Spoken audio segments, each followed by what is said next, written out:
क्या आपने कभी सोचा है कि कुछ सफर आपकी जिंदगी हमेशा के लिए बदल सकते हैं? देवभूमि उत्तराखंड की गोद में एक ऐसी ही दिव्य यात्रा छिपी है, छोटा चार धाम। ये सिर्फ एक रोड ट्रिप नहीं, बल्कि हिंदुओं की सबसे पवित्र और कठिन तीर्थ यात्रा है।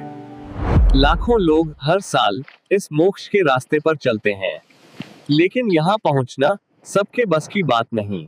हिंदू मान्यताओं के अनुसार ये यात्रा हमेशा बाएं से दाएं, यानी वेस्ट से ईस्ट की तरफ होती है।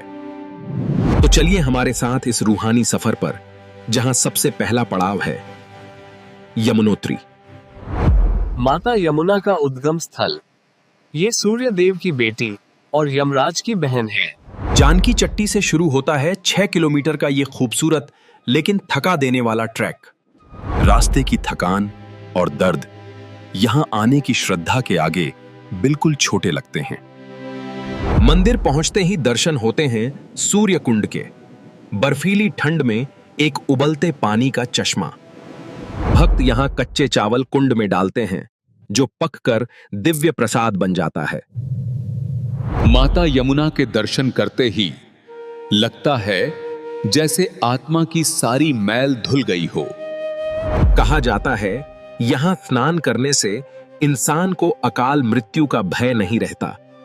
माता का आशीर्वाद और प्रसाद लेकर यात्री आगे बढ़ते हैं अपने दूसरे धाम की तरफ। एक ऐसी जगह जहां से निकलती है भारत की जीवनदायिनी नदी।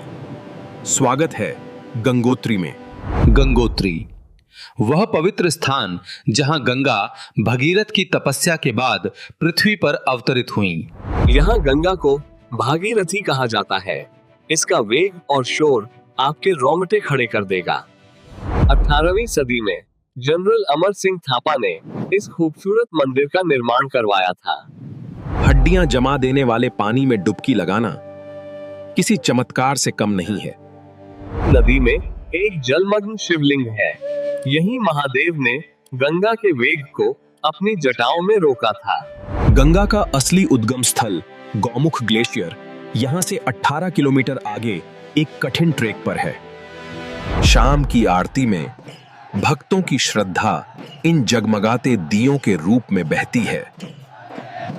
प्राचीन कथाओं और अलौकिक सौंदर्य से भरपूर हिमालय की गोद में बसी चारधाम यात्रा सिर्फ एक सफर नहीं, बल्कि जीवन की खोज है।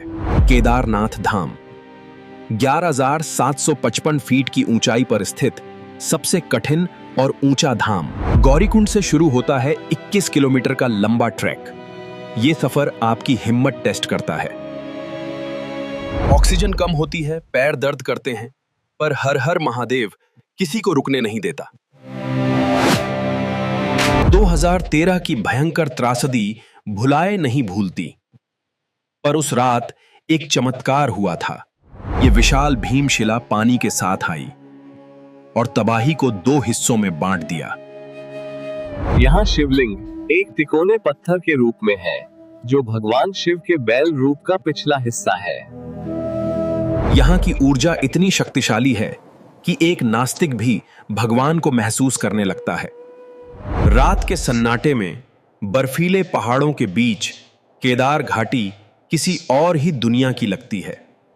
सुबह की पहली किरण जब केदार डोम पर पड़ती है, तो वो बिल्कुल सोने की तरह चमक उठता है।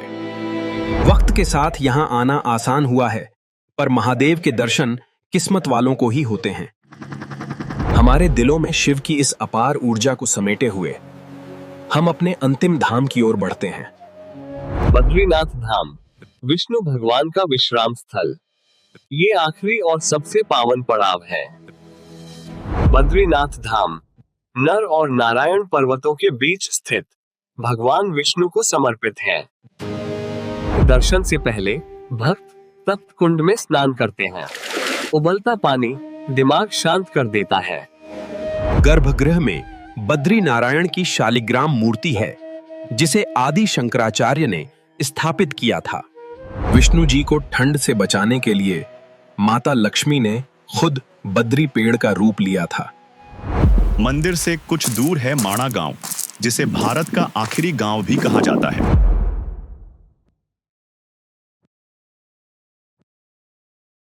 शाम को बद्रीनाथ की महाआरती के वक्त आत्मा जैसे सीधा परमात्मा से जुड़ जाती है।